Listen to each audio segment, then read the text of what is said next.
seems to work. Now, I don't know, as far as advantages, the only thing I could think of as an advantage is the exhaust valve can be any size, like this is a 1-inch bore, and the exhaust valve is 7/8, but which you can't do normally. You can't have a 7/8 inch valve in a 1-inch bore. So that gives exhaust, which is good. You want exhaust open as much as possible. The intake valve is a little smaller, so there's less room for intake to the engine. But since it's not compressed, it doesn't really need that much space. Most of the space you need is exhaust, because you got all that hot pressurized gas you want out. So that's the only thing is now. There's no overlap in the valve opening, is there? Well, the way this is set up is that the intake valve operates independently of the exhaust valve. Right. But the exhaust valve operates both valves. In other words, during the exhaust, they both go down. They're stuck together. But only the exhaust opens because it's carrying the intake away from its cam. Let me just operate it. Okay. See, this is exhaust, and both of them go down. Yes. Okay. But are they both open? No, only the exhaust is open. That's what I thought. Yeah, yeah. Now, as you go further, you get the intake. Okay. Oh, by itself, only intake. Right. Yeah, and then. Yeah, so only That's where you one got- or the other is actually open to wherever it's Right. supposed. Yeah, so there's no overlap. There's no overlap. Yeah, okay, that's all I wanted to sort out. Okay, I have a couple of. Why did you dream this up? That's what drives me crazy. Because I thought of everything else. Well, maybe not everything. Not everything, but I've done a lot of weird engines. But truly, I don't think I've ever seen that anywhere. Good, because Get a patent. my other engines, like, and in fact, I could use some help here. I did a V, a 2-cylinder V version of that. Exact same configuration. And I couldn't get it to run. And I thought it was the valves. Got to be something with the valves, because that's the only thing different. After struggling with it, I found out that the piston rings leak like a sieve.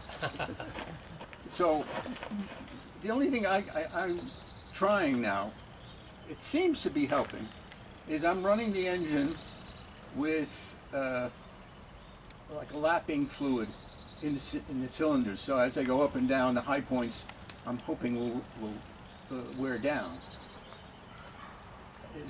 Is there anybody who has any other ideas about how to make a piston not Cravette leak? did that a lot. What's that? George Cravette did that a lot. Okay, so I'm not barking up the wrong tree. Peter? Yes. Change your iron rings to Pour some grinding powder in there and turn that puppy over. But you know what? They ran. They always ran. Yeah. Years ago, they used to use Binamium for it in the carburetor. Yeah. Now you can't buy Bonami hardly. School of Let's see.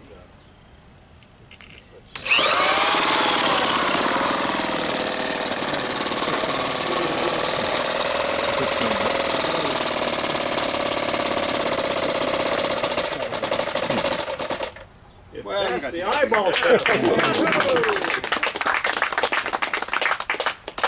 I can screw with it more and get it to run longer, but you got the idea. I think the early 20s cam information, and I put him in touch with Mike Byrne, and about a day later says, well, not only I want to get rid of some of my books, I'm ready to get rid of my Mary. And a long time ago, he bought these castings in 2007, I believe. He gave me, one thing about it, he did all this work. I didn't do any of this work. I got it to run, which he never did. There's several timing issues, the carburation issues, but as soon as I pulled it over, I'm going, this is going to run. I mean, when you got compression on like that, for those that you don't already know, this was basically a steam engine, double acting steam engine, and the guy Mary in 1895 figured out how to make these called explosive chambers. It was run on coal gas, operated out of Chico area, up by Sacramento somewhere. There's still one in existence. The flywheel's about this big. It's a big engine. I don't remember the exact board stroke. So the bottom line is I get this thing home and it has dual exhaust because a lot of these have been built and very few run. They're a little bit tricky. They're propane on-demand carburetors, which is not that hard, but they have a narrower fuel-to-air ratio acceptability than gasoline. Gasoline, you get too rich, it'll kind of go, you know. Propane, it just doesn't do anything. You're too rich, it doesn't fire. Too lean, it doesn't fire. It's got to be about right. So I got the valve timing right. I got it running pretty good. And then I suddenly realized it was actually only running on the rear cylinder, which was pretty obvious because you go, ow, cold. Ow, cold. So for some reason, this intake valve had become stuck, and I mean stuck. And I unstuck it. It got it to run on both cylinders, and it was still on the test board. Carl had it. Oh, speaking of which, I have a very nice motor about this big. I can get anybody that cares a horsepower rating, and a big, gigantic Variac power supply, so you can go from low speed to high speed, and current and voltmeter. That was Carl's major business, is electrical. So, but as soon as I felt this, I knew I didn't need the motor. And it was still on the test board. I brought it up to the live steamers last Sunday because I figured it'd be interesting to the live steamer people, because it is, basically, you could look at it, it's a steam engine. So, all that being said, Carl was also rather convinced that the spark was not powerful enough for the thing. So the first thing I did, I built a super powerful ignition system that, I mean, is super powerful. It's a 300 volt CDI, and not only does it fire on the positive charge of the capacitor, it fires on the negative fire of it. This thing is multi-spark, literally will practically ignite water. So I put it on there, and that was the first running it was running. But when I say it's powerful, my wife says, yeah, I hear it running, but the TV goes crazy. We're talking cable TV. So I was penetrating the cable TV system at home. So after I got it running with that ignition system, I had a standard CDI system from CNH SS, installed Roy Shaw, I think that's his last, I can't remember how you spell his name. I put that on there, it worked just the same, single spark, and it's nice and compact, and it fit in the rails. So I brought it up to live steamers and ran it for the guys. It ran pretty good, but little did I know, it was still on the test board from Carl. It had wood screws holding it down, and 3 of the 4 had come loose from my trip through Tilden Park here. So I had to be couldn't really run it that much. So then I went back and put it on, again, Carl made the skid, and I made bolts for it with the appropriate square-headed nuts. And the carburetor was wrong when I got it. This is the way it needs to be. So I guess that's about enough talking about it. It has a nice little propane regulator. And like I said, not only are these things typically hard to get running, they're very hard to get run slow.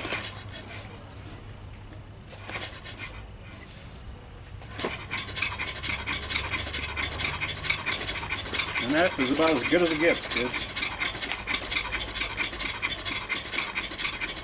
One of the things I think is really rather fascinating, I didn't realize, I tried to help Carl to get this running, and I brought my fancy little Buzz ignition system over, and little did I know that it has this T, actually the spark plug wire comes up to here, It connects to these two copper ends. They're insulated. Then they come up to the two spark plugs. But my buzz coil system went into immediate full buzz. Wouldn't stop. So I thought I was going to give them a hand, and all I did was come over and fry some microprocessor in. Anyway, that's the long of it. Oh, the other thing is some guys blame this exhaust, this dual exhaust. It's a 6-cycle, by the way. It has, I'm happy with that. And it's hot on this end, hot on that end. A lot of people are blaming this single exhaust, and the patents is actually quite interesting to read. I have the patents. Nothing if anyone ever wanted to tackle one of these. Castings are still available from Martin Models, the people that just got Dwight's patterns for the V8. The original patent had this check valve. Even though it's a 6-cycle, so you got an intake and an, you got 2 strokes extra with the exhaust valve held open. There was a concern that the exhaust from this one was affecting the exhaust from this one, and you weren't getting a really clean charge. So then the patent has this little check valve, and this isn't. I tried the little check valve, but first I ran it without the check valve, and it ran same as originally. Carl had dual exhaust. And then I put in the check valve, and I noticed no difference. That's one of the patents that he came up with. But that's it. Other than paint and purdy, it's done.